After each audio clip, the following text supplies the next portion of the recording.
Hello, welcome back to Football-Oranje, your home of Dutch football. I'm Michael Statham, joined by Abdul. It's time for an Eredivisie podcast, the Eredivisie show. Lots to talk about, isn't there, Abdul? The Eredivisie in general. We've been waiting a long time to do this. I'm sure people will be enjoying this on YouTube, on SoundCloud, Google Podcasts, Apple Podcasts, wherever you listen to us. Drop us a like, subscribe to us.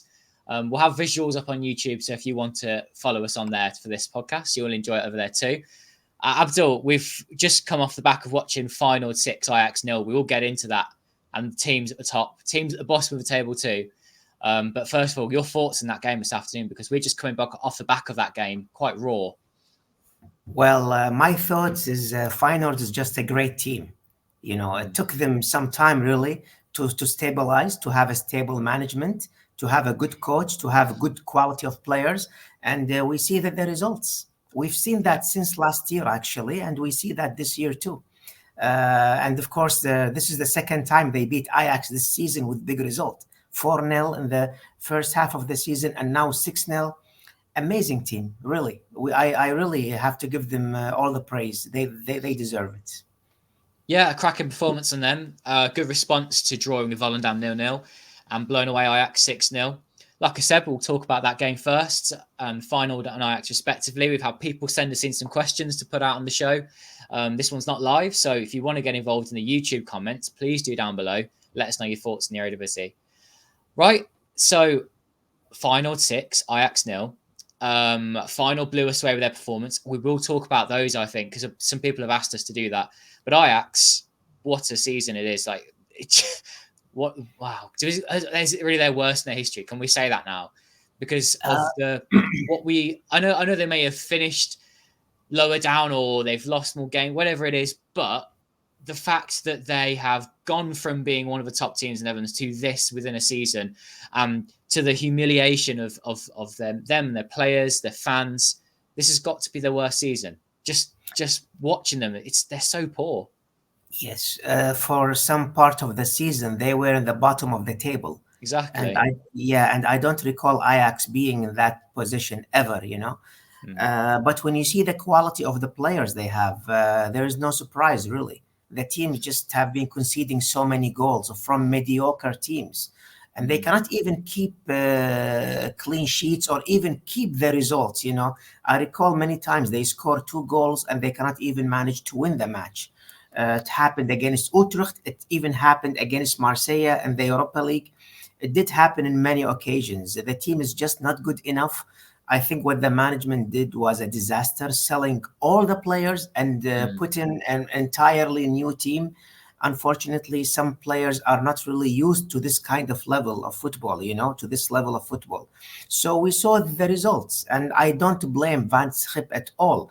Actually, he did something good. He brought the team from the bottom of the table to the 5th place, you know, with this quality of players.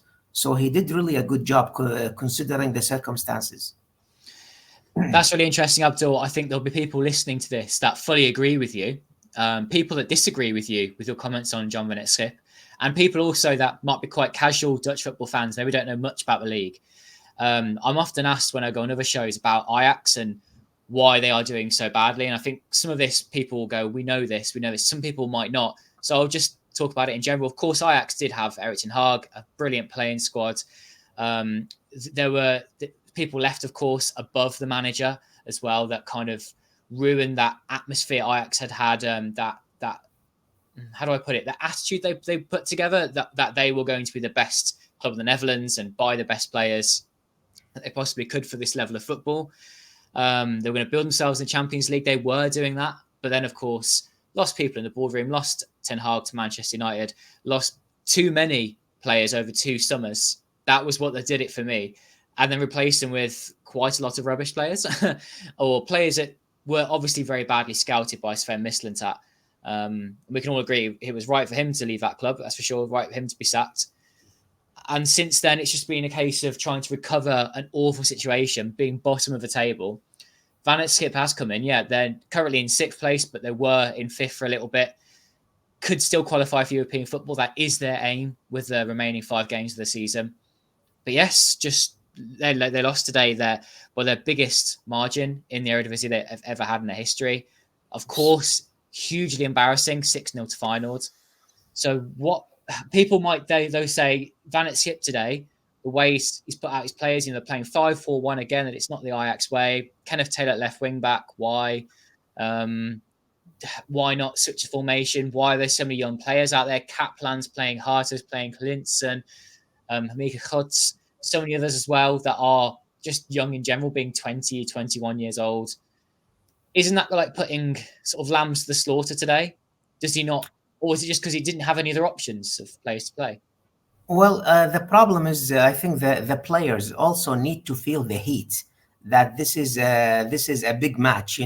Many players don't really understand the Eredivisie culture, or the culture of the Netherlands, where Ajax and Feyenoord are like arch rivals. Yeah. So maybe the players did not really pay it that much attention. They did not really see where it was going. And if you allow me to say this, I don't think Ajax declined this year only. I think the decline started since Schreuder came to the team, since the departure of Ten Hag. We saw the team declining and declining until it reached, or it hit rock bottom this season. I don't blame the players at all. They are young, not experienced. They don't really know the atmosphere of Ajax against Feyenoord. So this is what you get. Yeah. Add to that, of course, injuries, suspensions that Ajax had recently, and then it's just no surprise. Defensively, all over the place. I do think Van het Schip is somewhat to blame for that. I know that there aren't enough players available, but you were talking about Feyenoord that couldn't even put a goal past Volendam the other day, who are bottom of the table. Maybe they're not after their game today. Whereas Ajax are meant to be still in the top half, fighting for Europe, but lost 6-0. They were sitting deep from the get-go, and just, wow, the fact that this isn't just a coincidence. Feyenoord had 30 shots, Ajax had 1 in the game. Yes. This is how bad their performance was. I still don't blame Van Schip. The players were down. They were just waiting for the match to end. We could see that. Yeah, it's very difficult for the coach to just put some, how do I say this, how to make them feel want to play or want to win. The players were down after the first goal. The second goal came right away, only 2 minutes or 3 minutes later. Mm-hmm. That shows you that the team was collapsing, actually. With a young team like this, once you score 2 goals in a row, it's very difficult to make a comeback. The players just don't have it, and that's how it ended, really. Thank you, Abdul. I think talking about that game there plenty will please some people that have tuned in, of course, to hear about the latest in the Eredivisie. So a nice place to start. So we've had people comment on Twitter to say, what is happening at Ajax was a comment we had in, was a question to talk about in our podcast here. Another one as well. Talk about Feyenoord, please. Okay, PSV are going to be crowned as champions sooner or later, but this Feyenoord team is more than reasonable for Dutch league patterns. It has been some time since Feyenoord had last great momentum. And I think they were trying to say that it's been there the past couple of years under Arne Slot. So let's talk about Feyenoord next, Abdul. Yes. Fantastic performance today. And I think most of the seasons, had PSV not had such a brilliant start to the campaign, this Feyenoord team would have really pushed PSV all the way. I mean, they are really. The fact that PSV are, I can't remember the exact number of points to it right now. I think it's 9 points, isn't it? As we stand with 5 games to go. Yes, 9 points. Points for PSV. And, Feyenoord could still end the season on 84 points if they win their last 5 games. That's a really high total for an Eredivisie team. And then to come second. So this is how good this team are. We will talk about PSV next, I think. But Feyenoord are having a very strong season. Arne Slot obviously wants that big move for his career, I'm sure, at some point. He could have had it last summer, turned down Spurs. And instead, he's gone on this season hoping to win something with Feyenoord. It might turn out to be the Dutch Cup to push them further in Europe. He was unlucky against Rome in the Europa League. Two-pronged question, really, Abdul. What do you think about Feyenoord this season? And where does this leave Arne Slot's career? This is what, they always say, numbers speak for themselves. Feyenoord last season, they won the league with 2 defeats only. And that was the best record for them since 1994. Where they only lost 2 matches in the entire season. But in 1994, they were second, actually, because they had too many ties, too many draws. But last season they only had 2 defeats. This season they are only having 2 defeats as well. So that shows you the team is really stable and it's really going in a good direction. They were not lucky in the Europa League. I think they were not lucky in the Champions League as well. They started very well in the Champions League, but because it's a young team also, they don't really have an experience. They collapsed in the second half of the Champions League, where they lost 3 matches in a row. But of course, they can only save the season by winning the cup. They only have, they are playing Nijmegen in the final. I really have respect for Nijmegen as well. They are having a very good season. Yeah, let's talk about them later. Yeah, but I think Feyenoord deserves to win something, really. And of course, this is the first time ever Ajax loses to Feyenoord home and away since the season 2005-2006. So it's almost been 20 years where Ajax lost home and away to Feyenoord. But at that time, the defeats were 2-1, 3-2. But this time, 4-0 and 6-0. That shows you how great Feyenoord is doing this season. About Slot, I know he signed a contract until 2026, if I'm not mistaken. I don't know if they can keep him for one more season. I mean, he has all to play for. He will have a Champions League next season. He could win the league again with the Feyenoord next season. For me, as a fan of Dutch football, I hope he stays. I really hope he does. But maybe some other clubs will try to reach him, and pay him more to come and travel and coach some big European club. I absolutely agree with you. I think that Slot probably will go this summer, but it will be fantastic for Dutch football to keep hold of him for longer. If he does stay, this final team will lose 1 or 2 players, 3 players maybe over the summer. But I think they're in a position, if they keep Slot, to keep building and to, like you said, go for the Dutch title next season. They're in the Champions League again. So it's all in Slot's favour if he wants to stick around. There are a lack of strong Dutch managers right now in the game, in my opinion, your opinion, and in Mike's opinion as well, when he talks on our shows, that there aren't enough young coaches really coming through. It's sort of like a recycling of managers that have been around before. For example, the Ajax manager this summer, that will be super interesting. Who are they going to go for? Do they go for someone who is foreign? Do they go for Pep Lijnders at Liverpool? Do they go for Pascal Janssen, who they were sacked from RZ? For me, a boring appointment, but more and more actually, it's not looking like it will be so bad for Ajax. But yes, final great season. I think that if they get the Jimenez scoring the goals again as well, he becomes top property again this summer. But with only 5 games to go, maybe he does go, but his price tag is lowered. Or does he stay at Feyenoord another year? Unlikely, but you've seen more surprising moves in the Dutch Eredivisie over the past 5 to 10 years where players have stayed for longer. So here's to hoping. So, yeah. Tell me. I think I was just going to move on to PSV. So, is there anything else you want to mention about final before we do? Well, when you spoke about Pascal, can I make a comment about him? Yeah, Pascal Janssen. See, I don't think he's a great appointment because a bit of a stale one, though. He didn't really set the world alight at RZ. Tactically, I don't think he's that great. Yes, I was going to say the same thing. So I doubt Ajax will get him. But if they do, I don't think he's gonna do a good job there. We saw how he coached AZ.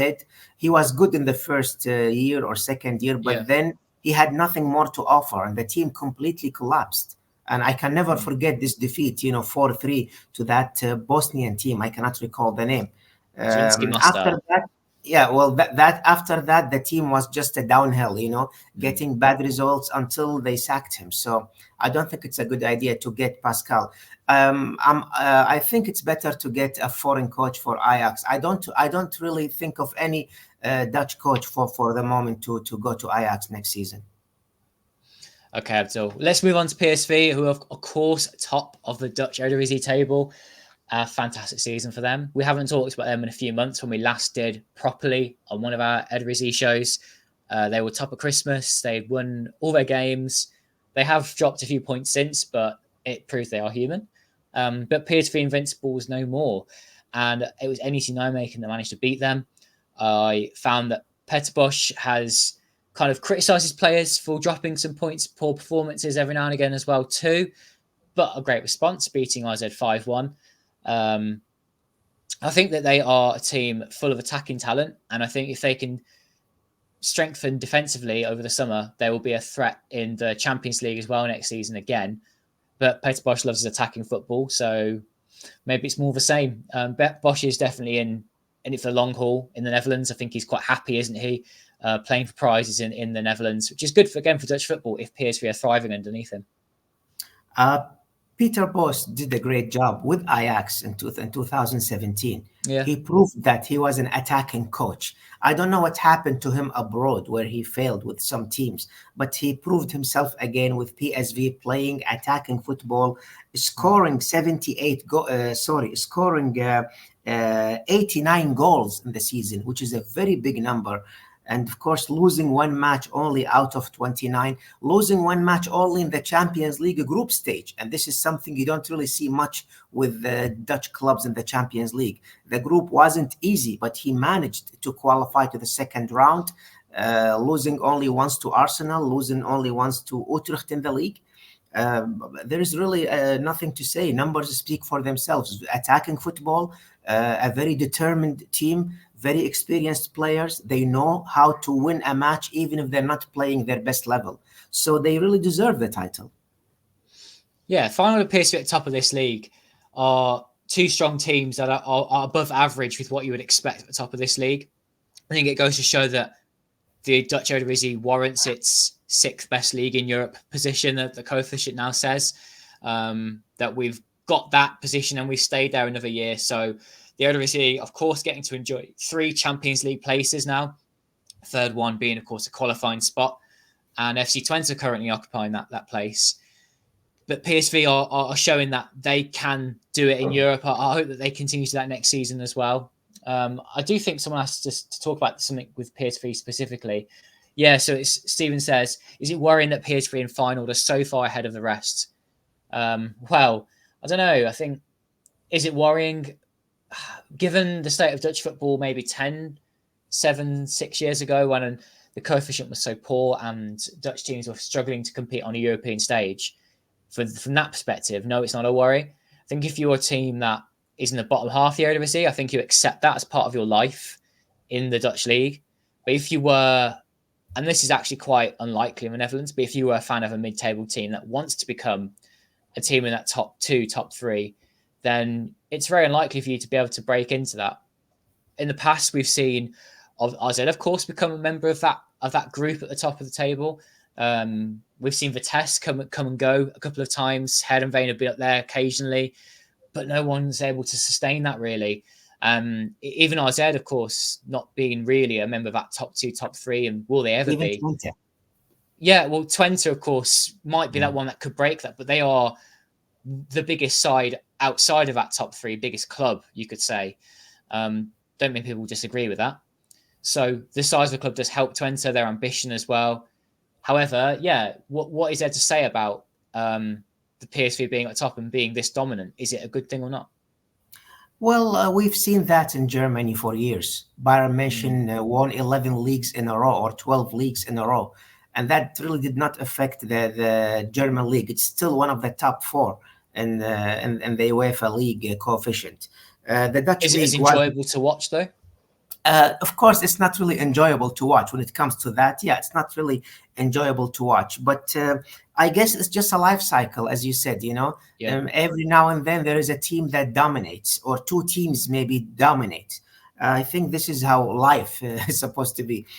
We were the 15th in the league, in the UEFA coefficient for the leagues in 2014. Now we are the 6th because the Dutch teams are really performing well in Europe. Vitesse last 2 years ago, they performed very well in the European competitions, but they did not perform good at all in the league. So maybe it's just a different competition. You cannot really compare it. If you're not really doing good in the league, it doesn't mean that you will be performing bad in the European competitions as well. Yeah, and if it continues to grow the Dutch league, I do think that there are some teams that will now benefit from the top teams doing well. The money filters down the league. There are some teams at the bottom of the Eredivisie as well that I think are getting relegated this season, and they will be replaced by more ambitious, bigger clubs coming up from the Dutch second tier. The likes of, for example, Willem II, who actually are one of the good middle-sized clubs in the Netherlands. And I think them coming back up to Eredivisie, you've got a good fan base, you've got a more ambitious club than the likes of Volendam, unfortunately, Excelsior potentially as well. That it's healthy for the league. We like to see teams come up and be part of the league. Almere City this season been a fantastic watch sometimes, been enjoyable for the neutral fan. But also as well, you do need those bigger clubs to keep the league going and to keep it healthy, and that's a good thing too.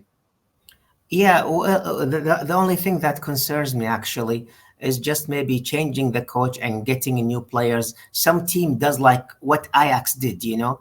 I hope Feyenoord doesn't do that. Neither PSV. Like they too have much a big change in one go.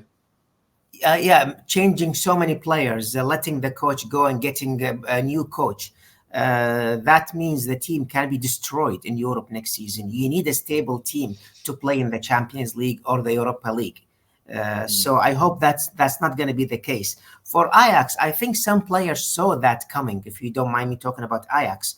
Even Tadic decided to leave the team when he saw the quality of the players. So that tells us something, you know. So I think many people saw where Ajax was going. I just hope they fix this for the new season. They will probably end up in the Conference League unless maybe Feyenoord win the UEFA Cup. I mean the cup, and some changes will happen. They will go to the Champions League, and Ajax will go to the Europa League. I don't know how UEFA will manage that. Actually, if you have any idea. Well, yeah, I'd love to talk about it now. So what I'm going to do is I'm going to share my screen and I'm going to bring up the Eredivisie table. And we can talk about what will happen with European places this summer. As I say, some people might not know that listen to this podcast. Is that available on the screen, Abdul? Is that nice and clear? Yeah, I can see that, yes. So I've got the top half of the table here, and PSV, of course, top, Feyenoord second. Both of those teams are almost certain how to go to the Champions League group stage next season. Twente in third place, a qualifying spot for the Champions League. It now is. So as of this season, it is changing with the European tickets. If Twente don't go through in the Champions League qualifiers, they end up in the Europa League group stage. AZ Alkmaar, at the moment this is a Europa League qualifying spot, but if Feyenoord win the Dutch Cup against NEC Nijmegen, now of course it's not a given, but if we assume that is the case, Feyenoord would then give up the direct Europa League group stage spot, and that then goes to fourth place. So AZ currently sitting in fourth, rather than a qualifying spot, will get a direct Europa League group stage entry. That does mean that there are 4 Dutch teams guaranteed to be in group stage football next season, and it could be as many as 6. You would expect that at least 5 can make it, because if Feyenoord do win the Dutch Cup, it means that 5th place becomes a Europa League spot, but in the qualifying rounds. And then 6th to 9th becomes the playoffs for the Europa Conference League. Hasn't been that low down in quite a while. I think maybe about 10 years from what I remember, when 9th was as low you could get, still get a playoff spot for the Europa League at the time. But anyway, if NEC Nijmegen win the Dutch Cup instead, it means that the same is as you were the top 3. Then 4th place becomes the Europa League qualifying spot, which means they'll be playing playoffs in like August. Then NEC would enter the Europa League group stage, would be fantastic for that club. And same again, it would be 6th to 9th that would enter the playoffs. But NEC could finish as low as 7th, as low as 8th, maybe still. And they just missed out when it comes to the playoffs. And it would just be the highest 4 teams that would then be the playoff teams. I'm going to put my neck on the line now. I still think Ajax will finish 5th, and that would mean that they end up in the Europa League qualifiers, because I do think Feyenoord will win the Dutch Cup. And I think that it could be anyone's guess as to who wins the Conference League playoffs. NEC, of course, going to have been the strongest team, but could be Utrecht with their run of form. I think what I'd like to see, though, me being selfish here for Dutch football's sake, I would like to see NEC maybe win the Dutch Cup or finish at least 5th, and then Ajax win the Conference League playoffs, which leaves them with a strong coefficient going into the July and August Conference League playoffs. We all know how brutal the Conference League playoff rounds can be before the group stage for Dutch teams, because whenever they seem to win a playoff match, they then struggle to make it into the group stage. Vitesse were the last side to do that and had a great run that season, but it was really tricky for them to get through. And make it through all these rounds. You've got to make it through 3 two-legged playoff rounds to make it to the group stage. But I think if you saw Ajax try and do that, I know that people might go, really? Having just seen them lose 6-0 to Feyenoord? I'm going to say yeah, because I think that after a summer rebuilding, some new players maybe, they can still be better than a lot of teams in those playoffs, being, of course, seeded for every playoff round. But that's just my opinion, Abdul. I think these are all hypotheticals. They could all change. But I do see that being perhaps the most likely scenario. Yeah, Michael, if you allow me, I did not get the point where if Feyenoord wins the cup, then AZ will go to the group stage of the Europa League, right? Yeah, correct. And then from the 5th to the 8th, Nijmegen, Ajax, Go Ahead Eagles, Utrecht, they will play in the playoffs, right? For the Conference League. No. So 5th place is a Europa League qualifying spot. Okay. And then 6th to 9th becomes the playoffs. Well, maybe then it's better if Feyenoord wins the cup for the sake of Dutch football, you know? You could argue that, but I think if NEC were then given a ticket to the Europa League group stage, that is good for them. And it also means they won't get knocked out in the playoffs, is a way of looking at it. Then you'll see RZ maybe get through their qualifiers. Again, they're a seeded team when it comes to things like that. Ajax will be a seeded team in all the playoff rounds, whereas NEC Nijmegen, they don't have a coefficient. They haven't qualified for Europe in a long time. So they are likely to get knocked out before they get to the group stage. I hope we're not getting too boring for people, by the way, but there are some people that love talking about the Dutch coefficient or the coefficient in general. And it's got quite popular online, hasn't it? So maybe some people have skipped or gone off our podcast now, or maybe people are still listening going, oh, I'd love this conversation of where the ticket's going to be for Europe next season. Yeah, me too. Sure. No problem. Okay. Well, we're still at the top end of the Eredivisie. I've still got it on screen here, the table. We haven't talked about Twente or RZ yet, nor NEC yet. So let's spend a few minutes on each of these sides. Twente scraped another win this weekend, beating Fortuna Sittard 2-0.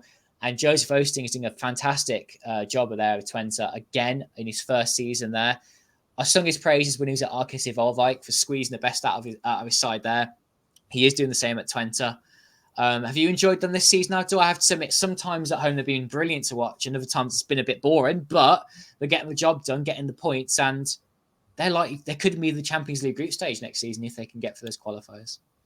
They do have a good team. They do have a good quality of players, young players with some experienced players, and now they are 8 points ahead of AZ with only 5 matches left. So pretty much the job is done, I think, for Twente, unless a big surprise comes up. They pretty much secured their place for the Champions League playoff. They will start from the 3rd qualifying round of the Champions League, and then if they win, they will go to the playoffs. Yeah, so I think Twente had a very good season after, of course, coming up from the 2nd division 2 years ago. You can see how they built the team, and the team now is very strong, very stable. When it comes to AZ, of course, the departure of Pascal kind of destroyed the team also, because when the new coach came up with his new tactics, the team kept losing also before they started winning again. And that cost them some points. And of course, the defeat against PSV, I don't really blame AZ for that. PSV is just too strong this season for most of the teams in the Eredivisie. I'm going to respectfully disagree with you, Abdul. I think that RZ they've had a tumultuous season. I don't think it's been good enough, but they're still going to qualify for Europe come the end of the season. I think my problem has been that since Janssen has left, Martin Martins has come in, oversaw a poor run of form. Then they started winning some games and it all looked good again. Confidence was being restored. Then losing 5-0 to Heracles in midweek and then 5-1 to PSV. I do think tactics play a part, and the heads are dropped, obviously conceding early goals to PSV, but they continue to play a 4-3-3. They don't change their tactics. It's always the same. They don't tweak enough. When you go away to PSV, you maybe start Sugawara on the right wing and you play an extra defender. You sit deeper for longer periods and try and play in the counter-attack. It's always the same from them, and it's so predictable. So no wonder they lost 5-1. I know PSV are strong, but they haven't been in that good form recently. AZ played into their hands for me. Well, the loss against Heracles was a big surprise to all of us. I think even the fans of Heracles did not really expect that win. They didn't. That win, was a big surprise. But against PSV, I'm not really sure if it was AZ or PSV. Maybe PSV is just too strong. Again, AZ just sacked their coach, who had been there for a long time, and have a new coach. I'm sure things will be unstable by then. But at least they managed to be in the fourth place. But of course, they really have to maybe rebuild some parts of the team, for the next season. But most likely they will end up in the fourth place, as I see in the table. Yeah. So as you can see, the top positions are pretty much set now, which is why it's a great time to do a podcast, because we can start to reflect upon the end of the season. NEC Nijmegen, they may not yet finish fifth, but they are looking really strong as a sort of best of the rest, if you like, in the Eredivisie table. Even best for Ajax, you can say right now. And they are quite solid defensively. I've loved watching Calvin Verdonk this season defense. I think he's had a great season. He could be getting a transfer higher up the league or maybe abroad this summer. You've got like Dirk Proper midfield, who I know Mike is a fan of as well. Nice little midfielder that's doing all right there. Then you've got in attack Ogawa, who's signed a permanent contract, the Japanese striker. Really good that NEC have managed to hold on to him. And then you've got some decent quality wingers as well. I mean, Sancho Hansen didn't even play really this weekend. You've got Robert Gonzalez, some other players as well that are a good level for this sort of mid-table Eredivisie. All the best to them in the Dutch Cup final. And if they win it, like I said, Europa League group stage ticket could be theirs. If not, I'm sure they'll qualify for Europe in some way come the end of the season. I hope they do. Roger Meyer, their manager, has signed a new contract, a new 1-year extension, having taken from the Dutch second tier, stabilised them with a mid-table finish in their first season back, and now pushing for Europe, a Dutch Cup final place. He and Joost Voesting, for me, are the two candidates for manager of the season, maybe Alex Pastoor as well at Almere. Yeah, I hope that was a nice little roundup there of NEC Nijmegen, Abdul. Is anything you'd like to add? It's just been great to have a team that have pushed above their weight and actually have become a threat to these upper sides. I mean, of course, they were the only team to beat PSV so far this season in the league. Well said, Michael. I really have nothing to add about it. I've just watched them quite closely this season. I said at the start of the season that they would be a team. This is me going, look, I knew best because I watched too much Dutch football. But I said that NEC and Go Ahead Eagles would be two of the teams to watch in the top half of the table. I thought they would be pushing for Europa League, Europa Conference League playoffs at the end of the campaign, or maybe even fifth. And here we are. They're two teams that are up there. I know that they haven't convinced all of the time, but NEC had a poor start to the season and really turned it round. They got their players back from injury, and look at them now. But I think also, sorry. Go ahead. No, you. Okay, I was saying the competition is going to be very big. If it's going to be Nijmegen, Ajax, Go Ahead Eagle, and Utrecht to win one spot for the Conference League. If it ends the way it stands, it's going to be a very difficult playoff. So I don't know if they can survive it really. NEC is having a good season, reaching the cup final and being fifth on the table. But I think you agree with me that the team lacks experience. Maybe in the playoffs, they will not really survive. It will be very interesting to see them playing, really. I disagree. I think they have got good enough players. I think they've got a good mix of youth and experience in the side.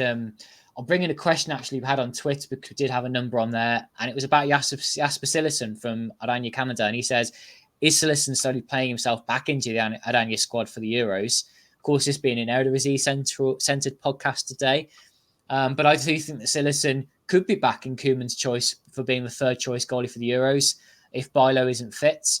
If not, maybe he's the fourth choice, but either way, I don't think he'll play a big part of the Euros. But yeah, Cillessen at one point was in line to go back with the Netherlands squad. And you've got experienced players such as him. You've got Bram Naltink in defence. Midfield, you've got Lasse Schöne still, who's around there. I think they're a watchable side. They get lots of points now, and it's all about keeping that team together, I think, over this summer. Well, if Wijnaldum is back to Oranje, then expect everything from Koeman. You know? Well said. Yeah. Some of the teams up there, it's great to see Utrecht pushing with Ron Jans at the helm. He's again, like NEC, pushing right up the table. Go Ahead Eagles have been there most of the season. I think their campaign's petering out a little bit, dropping points quite a lot now. Their home form isn't as imperious as it was. Sparta Rotterdam have been steady in mid-table this season after having a great season last season. And Fortuna Sittard seem to have come out of nowhere, and whilst have had a few poor results in the last few games, Kai Seahouse could go on to make a move this summer now that he scored some goals. And that kind of covers the top 10. And dipping into the bottom half, if I scroll down, it's been a mixed season for the likes of Heerenveen, Pek Zwolle as well. But good to see Almere City, Heracles and Pek Zwolle, the three promoted teams that will all be staying up now that it's almost confirmed they've got enough points to do that. And then you've got the bottom four, RKC Waalwijk, Excelsior, Vitesse, Volendam. I don't think that's a foregone conclusion yet, but I do think RKC will stay up in 15th. I think they've got the most favourable fixture list coming up. By the way, if you've been reading my Eredivisie predictions on the Football-Oranje website every week, you'll know what I've said about the bottom four. But I do think RKC will stay up. They don't lose games heavily. They stay in them quite a lot. They get draws, narrow wins. If they lose, they only lose by like one goal, even to the top teams. Henk Fraser's done okay there. Excelsior have dropped like a stone after getting, I think it was 13 points in their first 8 games, and now only 9 from the following, how many games is that? 9 from like the following 21-ish games. Losing time after time, so leaky in defence. And then you've got Vitesse and Volendam as the bottom 2 teams in the table. Abdul, where would you like to start here? There are so many stories within this bottom 4. And even Almere City there in 12th. I didn't even mention Heerenveen, by the way. Just got to say, a very mid-table season for them. Well, Heerenveen is going to play Utrecht in 2 hours from now. I think this is the last chance for Heerenveen to compete for a European playoff spot. Yeah, I don't see it looking at the end of the season, unfortunately. Yeah, if they win, they will be the 10th team. They will have 36 points. They will strongly compete for the Conference League playoff. Of course, they have to overcome the Dutch playoff first. I don't think that will be the case, though. Utrecht looks more stable than Heerenveen. They look stronger, but anyway, it's football. Everything or anything can happen. Almere, I think they secured their place for the next season with 33 points. It's really great how they just managed to draw the last 5 matches. They got 5 points out of 5 matches. Oh, 6, sorry. Yeah. I think Heracles is also safe. Zwolle is safe. RKC, you believe they will stay, but they are still in the danger zone, True. They are in danger of still dropping into that bottom 3, but I think they will have enough because Excelsior, Vitesse and Volendam have been so bad. Yeah, well, I think the season is done for Volendam and Vitesse. I think they will be relegated. Maybe it will be a good chance for Vitesse to rebuild the team and make it strong again. And for Excelsior, I don't see them going anywhere or doing any better really. I believe RKC will overcome or will win the 15th place and stay in the Eredivisie. Excelsior maybe will go to the playoffs of the 2nd division. Yeah, it will stay the way it is. Yeah. And within these bottom 4 teams, there are several things going on. I mean, Excelsior, they are likely to, I think, be relegated in the relegation playoffs too. If you look at the record over the past, I think it's around about the past 10 seasons. Richard Research hasn't written it down, but it's really intriguing because only, I think, 1 or 2 playoff teams in that 16th place have stayed up because of how strong those teams are coming up from the Dutch second tier. Excelsior, for me, are goners if they stay in 16th because of the way they've been playing throughout the second half of the campaign. They're not going to suddenly win 3 or 4 games to stay up in the relegation playoffs. You end up playing against a team that's finished around about between 5th and 8th in the Dutch second tier, or 6th to 9th, something like that. And then you end up playing against a team that's come 2nd or 3rd in the final round if you get through that. I just don't see Excelsior doing that. Yes. And doing well with, But anyway, I got that slightly wrong because, of course, 2 teams get automatically promoted from the Dutch second tier. But anyone from around 3rd to 10th, it depends what happens with the playoff positions in the second tier. It's all a bit of a crazy league. But anyway, with the bottom 2, Volendam, far too leaky, as you can see that they are the team that conceded the most goals in the Eredivisie. And Vitesse, they might not even be a club next season. It's really sad to hear. A big story surrounding them, having an awful season, having been in Europe only a couple of years ago. And yep, they are going down, aren't they? There's no way of them staying up. Their last 5 games are too tricky. And yeah, there are financial concerns with the side. And we wouldn't want to see any team go out of business. But a team of the size of Vitesse would be a big shame to lose. Yes. Let's hope they can still, even though if they get relegated, let's hope they can rebuild. Follow the likes of Twente and Groningen and Heracles, Pek Zwolle, all dropped down a season to come back up again. And the Groningen might come back up this season. Vitesse are an example of a team that needed rebuild, but can they stay in business? I think is the question. Yeah, that's a big dilemma, really. I don't know if they can stay in business, but maybe the fans will help somehow. The fans will not allow it. I've seen that with many clubs before, you know. I think the only position in the table that is in question for now is what teams will be in the playoffs for the European competitions. Yeah, definitely. Yeah, the rest is all settled, I think. We know the winner, we know the second, we know the third, we pretty much know the fourth. We know who's going to be relegated. We know pretty much who's going to be in the playoffs. So I think the season is pretty much done, except for that position for the playoffs, for the European spot. Yeah. I agree with you. And also, the top goal scorer for the Eredivisie too is a little undecided. Pavlidis in 25, Luke de Jong in 24, Jimenez in 21. Interesting that we've got a member of each one of the five of the 6 top. A player from each of the top 6 sides, other than from NEC right here.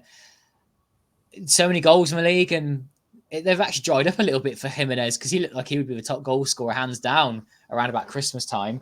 And Pavlidis and the struggling RZ has continued to score goals. Yeah, Luke de Jong is still doing great, really, with PSV. He's 1 goal away of being the top of the table of the top scorers.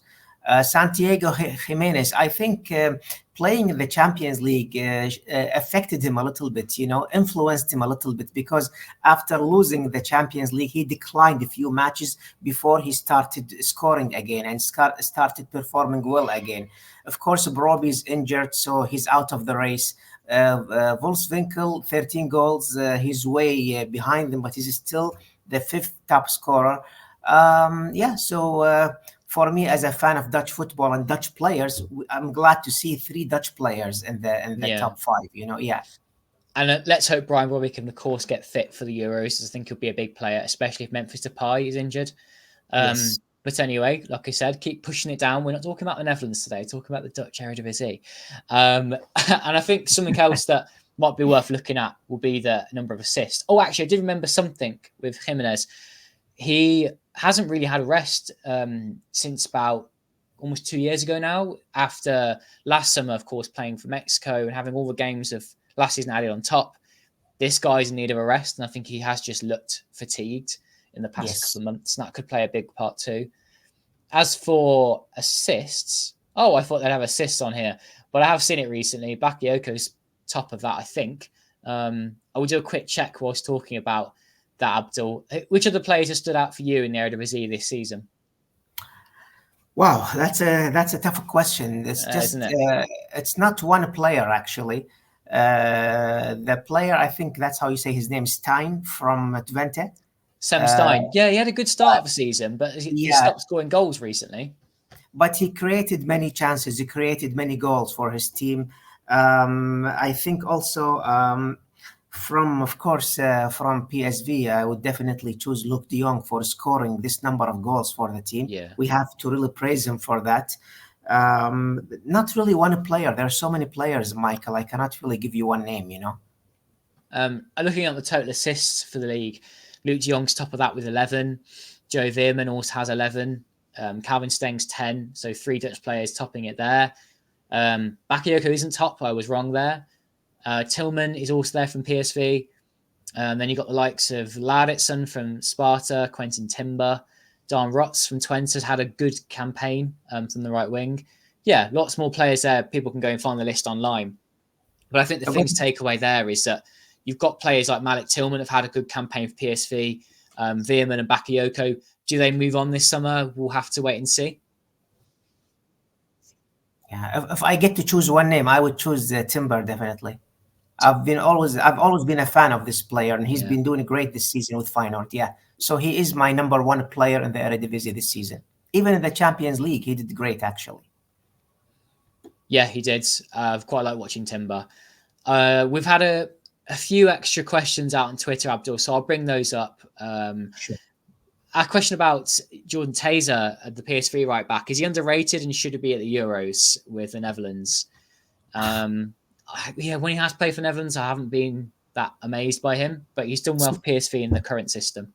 Surprisingly, yesterday I was talking to my son about Taser, if he should be a choice also as a right back for Oranje, if Frimpong or Dumfries are injured, I think he is underrated, really. People don't really talk much about him, but I don't really see him making mistakes at all with PSV. I think he's been having a very good season with the team. Maybe he does deserve to be with Oranje for the Euro if we have injuries, because for now, definitely Frimpong and Dumfries are our first choice. Sure. And something about Luke de Jong, should he make himself available for the Euros? But he won't. He has made that really clear that he won't.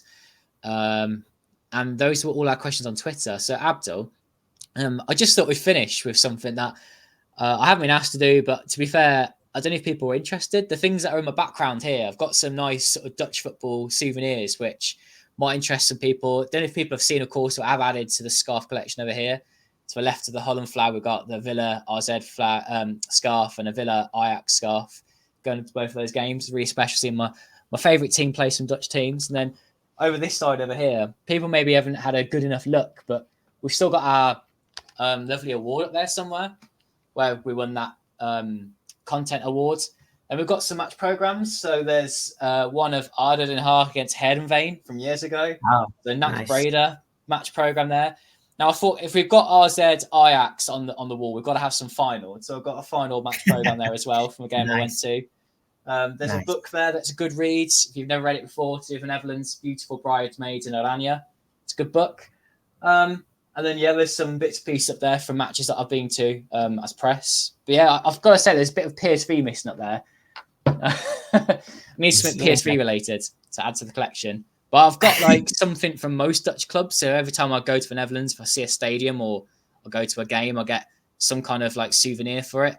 You're a big fanatic of the Netherlands, aren't you, Abdul? So you've got lots of Holland merchandise. Maybe you can show us some of it sometime. You've probably got some right there. You have a look for it a second whilst I fill. Well, I have something that I've always made a big passion of is collecting bits and pieces. I mean, I had an Ajax toothbrush. I got a Sparta Rotterdam tote bag. I've got a PSV a hat that I like to wear sometimes. So nice. I've got something for most clubs at this point, but it's maybe not on display behind me. I have to try and find them and put them on show. Yeah, Abdul, what have you got? I have this book of Ruud Gullit, and it's signed actually by him. When he visited Kuwait in 2007, I took a picture with him. He signed the book for me. And of course, I have another book for Ruud Gullit, How to Watch Football. It's a very interesting book. And of course, Johan Cruyff, My Turn. And of course, with so many toys that represent Dutch players. This is De Ligt, Van Nistelrooy, Snyder, and this is again De Ligt and Snyder. So I do have so many toys, so many things. I can go on and on. Really, these things never bore me. So yeah. Well, Abdul, it's been great talking to you anyway. What we've realised was, we're off air, we said this before, that we want to talk about the Eredivisie for quite a while. And people also just want to hear us rant and just jabber on about Dutch football. So I hope that some of you out there listening still, you enjoyed this show. And if you did, of course, give us a big like and subscribe to our YouTube channel if you haven't already. check out much more that we've got over on Twitter and the website as well, football-oranje.com. But Abdul, it's been really enjoyable, hasn't it? And I hope people have enjoyed this. Thank you so much, Michael. Thank you so much. And thank you to everyone that enjoys these as well, that have been asking me. I get DMs on Twitter sometimes, people going, oh, when can we have a show on this? Can we just have this? Really enjoy hearing you just to talk about this. So I hope that we've given you that fix. Right then, that's all from us now. If you want to leave us a comment on YouTube, you can do it as well about anything we've talked about today. If you want anything else, maybe a bit of merchandise showing, we'll have to prepare it all for you, and we can do that for you at some point. But thank you everyone for watching, and you are why we do this. So thank you, and more from us soon. Of course, much more on the Netherlands for the upcoming Euros.